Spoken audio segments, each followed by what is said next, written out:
The next speaker of a case example of what's possible in South Australia, we have David Geddes, and he's Director of Geddes Management. He's going to talk about wood pellet potential from the Green Triangle. David's been involved, and I'm sure you're no stranger to all the people sitting around here because you're from the local area, but he's been involved in softwood plantation management, forest research, logging contracting, sawmill management, and most recently looking at biofuels industry and wood pellets. So I welcome David. Thank you. Hello everybody. Look, I'm a forester. I'm not an engineer or an energy expert, but my area of expertise with this is trying to understand fibre volumes from the forest industry, and my particular interest in wood pellets is in the southeast or in the Green Triangle here. And just for you who aren't interested, don't know the forest industry very well, we term the region here as both sides of the border. We call it the Green Triangle, but it's Western Victoria and southeast South Australia. But my particular interest has been, ever since the Kimberley-Clark pulp mill closed about 4 years ago, we've had a surplus of small diameter wood fibre, and in the last 4 years we've been exporting much of that, but I've been keen to find alternative options. So I guess with bioenergy, there's a few key things that you need. You need a long-term sustainable fibre supply. You need that fibre to meet the requirements of whoever's going to use it. It needs to have a price that's economical. It needs to have a favourable political climate, and it needs to have a favourable energy cost environment. And most of those things I think I can show you from the Green Triangle we fit quite well. But first of all, if you don't know what wood pellets are, they're an alternative fibre fuel source to coal and for home heating and for industrial heating. They're little 8mm pellets, quite small little things, but the process to make them is actually a pretty simple process once you've got a fibre source. And you can make it out of all sorts of fibres, but most of the pellets in the world are made of forestry fibres.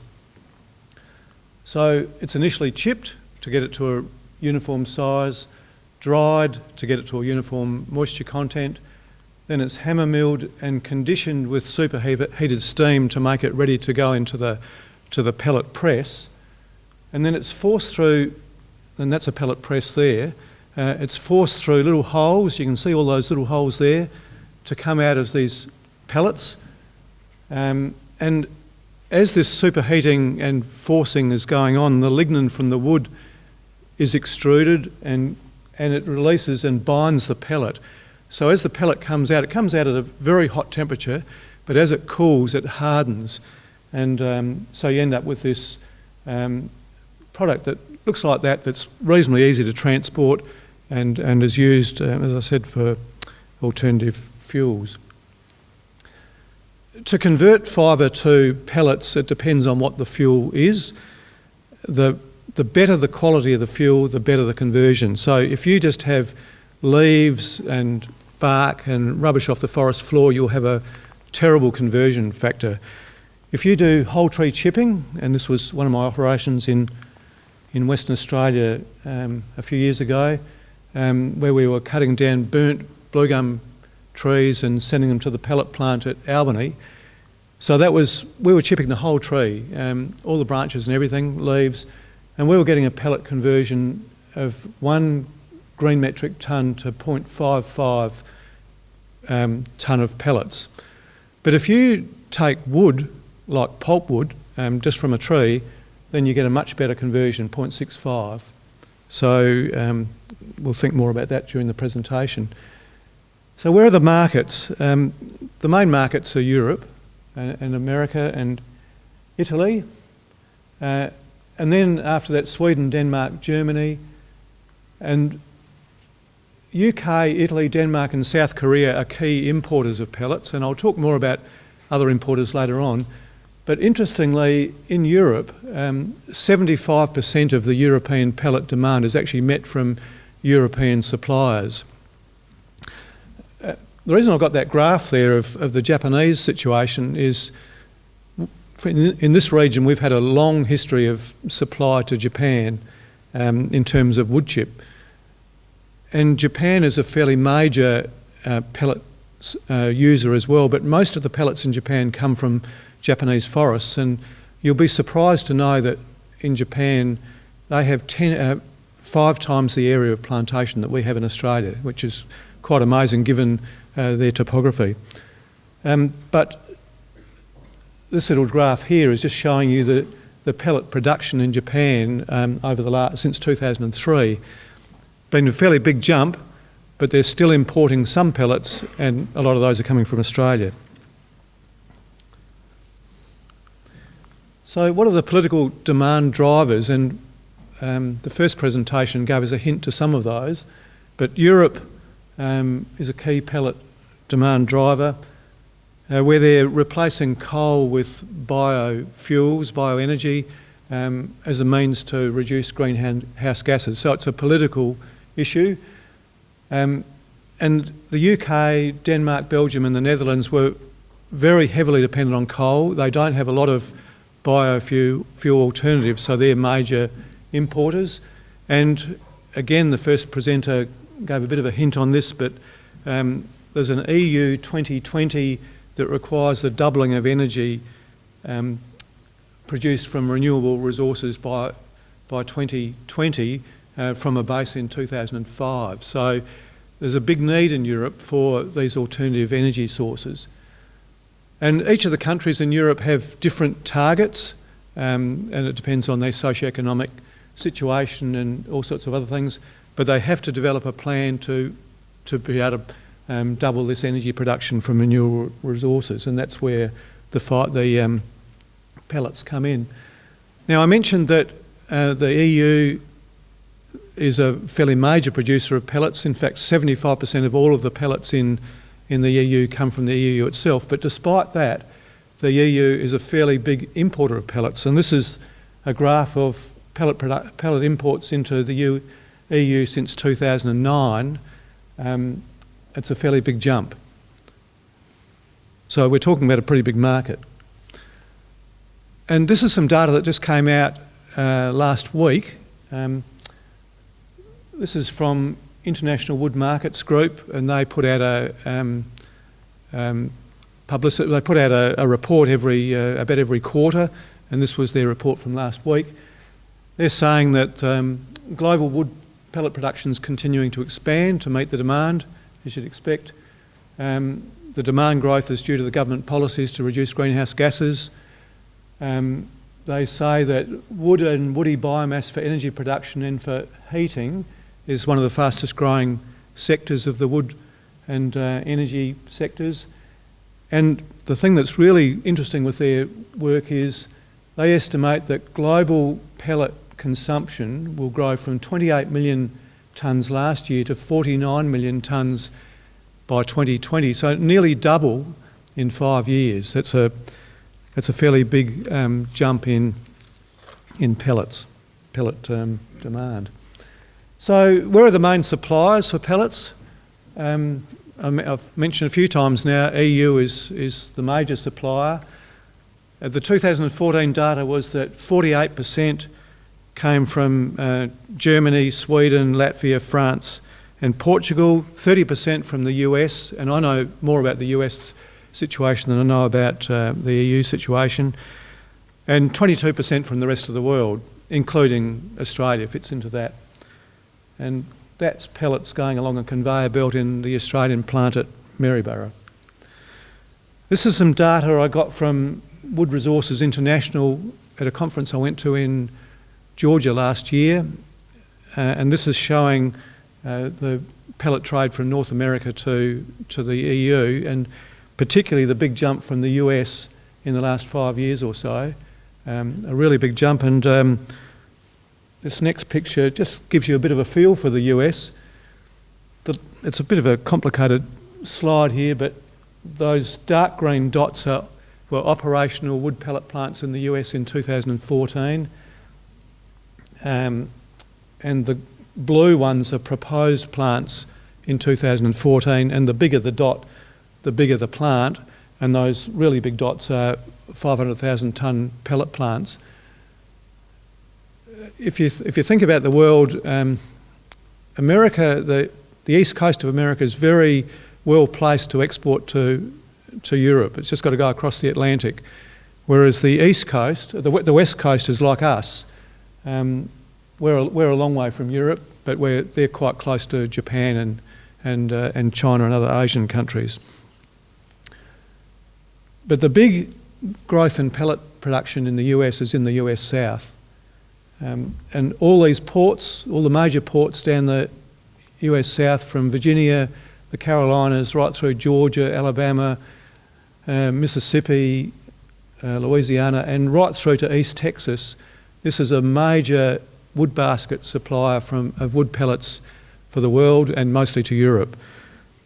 So an interesting story, and I found it fascinating when I was in Georgia last year that they just have so many plants to use their forests. They don't have to work very hard, the foresters there, I don't think, compared with us, who really have a difficulty finding markets. So what does the Green Triangle offer? And as I mentioned, the Green Triangle is that area of Western Victoria and southeast South Australia, so we don't think of ourselves as the limestone coast or the southeast bit. The border's just invisible to us, except we've got different regulations each side of the border. First of all, it's the largest forestry plantation area in Australia. Nearly 18% of all of Australia's plantation forests are in this region. 355,000 hectares, about half pine and half bluegum. Most of the forests are internationally environmentally certified to be sustainable production. So I think about 90% of the plantation forests in the region have international environmental certification, which is important for wood pellet supply. Wood pellet manufacturers, because of the environmental or the greenhouse gas political market they're going into, all of their supplies have to be from sustainable forests. We have pretty flat terrain here, so it's one of the easiest areas in Australia for harvesting and haulage. And since the Kimberley-Clark pulp mill closed about 4 years ago, we've had a surplus of small diameter roundwood. And currently we export from the region about 3 million tonnes a year of hardwood wood chips from the bluegum plantations, about a bit over 500,000 tonnes of pine chips. That's down a bit. It was up to 1 million tonnes at one stage, but it's sustainably about 0.6 of a million tonnes of bluegum, of pine chips from the region each year, and 1.3 million tonnes of pine logs each year. A lot of those would have been suitable for making pulp, and we don't have a pulp mill in the region now, so it wouldn't be very hard at all to divert some of that wood into the pellet market. And I'll show you in a moment some of the work I've done on resources. And we've got a port in the region. So where could we get the fibre from for a pellet plant in this region?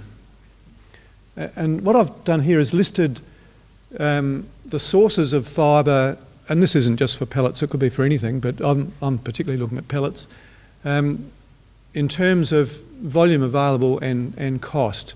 So the most volume and the least cost is at the top, and the least volume and the most cost is at the bottom. So sawmill residues are ideal. The wood pellet plant that's in Queensland near Maryborough is next to a sawmill, so it gets its sawmill sawdust, other waste straight into the pellet plant. Pine first thinnings, T1 stands for first thinning, whole tree chip, that's chipping the whole tree, probably just knocking the tops off of the tree so you don't get quite as many needles into the pellet, so you keep the pellet tonnes up. That's probably the biggest volume, but it's not the least cost. The least cost is sawmill residues. And for pine first thinning whole tree chip, and I'll show you a map of this in a moment, the sustainable supplies here ad infinitum for 500,000 tonnes a year of this product each year. Pine clear felling broken logs, for those who've been around the forests here, you'd see after clear felling operations in the pine plantations often little heaps of debris around the place. They're the broken bits that were no good for sawmills, and sometimes they get chipped for fuel, but often they're just burnt these days, and they're ideal because they're easy to pick up, ideal for pellet production. Fire damaged plantations is one of my interests because I deal with a lot of, I'm a consultant and I deal with plantation fires all over Australia, and one of the biggest issues is how do you salvage the wood. That's how I got involved with the Albany pellet plant, because for about 2 years I was the major supplier of wood to their plant from several burnt blue gum plantations. This one will probably surprise you a bit, but in blue gum plantations some trees die and they're no good for wood chip if they're dead. But we also have a koala problem down here. The foresters, not that many foresters in the room, but those involved in the forest industry would understand that the koala population has quadrupled in the last 10 years in this region as the blue gum plantations have developed. Once upon a time, people used to say there are only 3 eucalypts that koalas would eat, but that's not true at all. There's 600 species of eucalypts and they eat the whole darn lot. But when you're harvesting, you have to, and if you identify koalas, one of our local rules is you leave a group of trees where those koalas are so you don't hurt the koalas, and it means that after the harvesting operation is complete, there's these little patches of 5 to 10 trees all over the place that are left behind, and that's a possible source.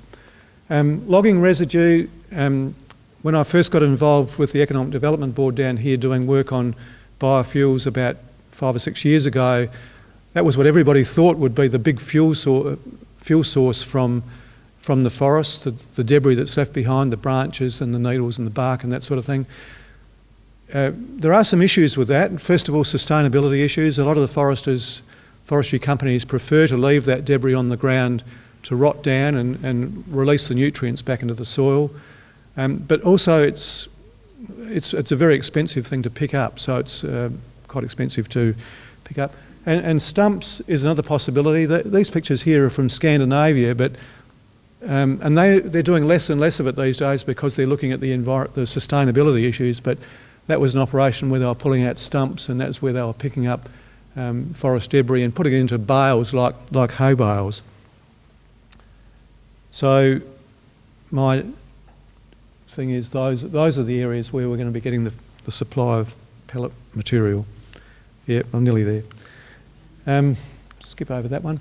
This is a bit of a messy slide. It's some work I did about 3 or 4 years ago looking at fibre supplies from a range of centres. And I looked at the old cellulose pulp mill site, the Saffrise site between Penola and Nangwarry, which is now being used for a milk powder factory, the Tarpina sawmill and sawmills in Mount Gambier, and the Wandello area that was looked at by another company for pellet production a number of years ago. And what I looked at is how much fibre would be available within 100 kilometres and within 120 kilometres of those sites. I've done some work more recently for another company, and I looked at the Tarpina site and Penola as potential spots to put the plant. It didn't make any difference at all whether you had it at Penola or Tarpina or Mount Gambier. You've pretty well got the same volume available each year for the next 20 years. I only looked at 20 years out into the future. But there's certainly plenty enough fibre from just the first innings of our pine plantations to have a world-scale pellet plant in this region. We have a port that's expert in exporting forestry products, and they're well aware of the pellet market. I've met with the port people when I've been in America, the Port of Portland people, and they're interested in the pellet situation. One of the things about pellets, they don't like to be stored outside. If they get rained on, they deteriorate. So these are wood chip piles down at Portland being exported. The wood pellets can't be exported like that. They've got to be under a shed, but the Port of Portland have got a shed earmarked for a potential site. So just in summary,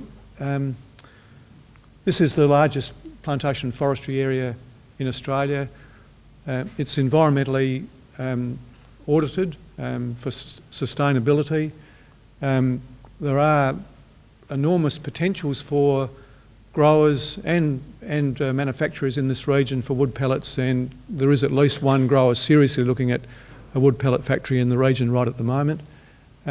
We've got reliable long-term supplies from both the pines and the blue gums, but the blue gum area is probably going to decrease a little over the next few years, and pretty large volumes available, providing there's a competitive price paid. So thank you.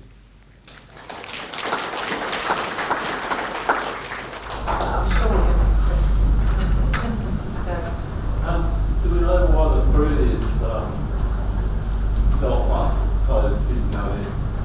Yeah, the Wandello plant, Neville, I think that you're talking about the Wandello plant. At that time, the pellet, there's a criticism of pellets by some people who want to try and value add the small diameter wood in this region, and some people rudely call the pellet game a bottom feeder market, a bit like a pulp market. You know, it's the lowest value. It's very much dependent on the costs, and at the time, and pellets are sold in US dollars. And at the time, our dollar was better than $1. So, and that's been one of the problems with the pellet plant in Western Australia as well. That was mothballed for about 3 years, just starting up now, but it was mothballed because of the exchange rate. But I think most people think the exchange rate, when it was about 1 for 1, was a bit of an abnormal thing to do. We didn't expect that to happen. It was a GFC-related situation, and most economists say that our exchange rate where it is now is about where it ought to be in the longer term. And at that rate, we're very competitive. And interestingly, our blue gum wood chip market is very competitive now. It wasn't 2 or 3 years ago, but it is very competitive now. So that was the real issue with the Wandello site. We've got a wood pellet manufacturer who operates in Queensland now who's seriously interested in this region, and he exports to Japan and to Europe from Queensland and understands the volume that's available from this region. Alan? How big is potentially the domestic market for substitute for coal if government policies change, I suppose, and maybe burning and home fires as well? The burning and home fire one, well, it depends. There is a market for that. There's a market in Australia for it. Australians like to press a button to turn the heater on. And I guess that's one of the things about the wood pellet heaters. They are a bit like pressing a button. They're not like a wood-fired heater. And more and more of them are being sold these days. But I've never been in a house that's heated by a wood pellet heater. I've seen them at exhibitions and things like that. In terms of the market for Australian coal, I guess you almost answered the question when you gave it, that it depends on the market incentives and that sort of thing. The real drivers of these pellet production systems in the US and other places are Europe, who have this very big imperative to move away from coal. Whether Australia goes to that stage, who knows? Yeah, so 6 million tonnes. We'd be talking a pellet factory, if we had one in this region, probably 600,000, 5 to 600,000 tonnes. Yeah. Sorry, what's the size of the economic and sustainable size of the pellet operation out of this region? The bigger the better, and I've been looking at a 500,000 tonne pellet plant, and the benefits for the region are, the growers here have actually done reasonably well with exports just in the last few years, but the export market is quite a fickle market, very much reliant on China, and China has its ups and downs every year, and every now and again all their ports get chock-a-block with logs, and they just say, stop, no more. And you can cope with that for a while, but it's much better to have a regular market nearby. And that's one of the benefits of attracting a bottom feeder market, to use that rude term, like a pellet market here, because we'd have a regular market. It would create jobs in the region, but it's a sustainable, always there market. And from my mind, the other benefit is we've got a way to use timber from burnt forests, because nearly all of the forests, nearly all of the uses for wood have some component of wood chip in them, and wood chip is used for making high quality paper from this region, has a zero tolerance for char. So if you have a forest that's burnt, it's very difficult to export the chip. So sawmills don't like taking burnt log because they're going to pollute their chip with char. So there's an opportunity to sell burnt wood through a pellet plant, because the pellet plant doesn't mind if there's char on there. Is hardwoods other than blue gum and cypress not only possible to make them wood pellet? Yeah, any wood type is possible. One of the keys to making pellets is you've got to try and get a uniform fibre, and you can mix your softwood and hardwood, and that's what they've done in Western Australia at the Albany plant. They've mixed pine, debris and blue gum thinnings. So you can use anything, but you've got to get it to a uniform fibre, so you chip it and pulverise it and superheat it, steam it and all the rest of it to get it so you can push it through those little plates to make it into the pellets. Ross, I think you had a question. What's the situation with regards to green credits or similar? That's not my area of expertise. I'm a forester. I'm sure there's someone else in the room who could tell you about that. You mentioned liberty of external storage and pellets. Have you actually looked at the clarified pellet approach instead?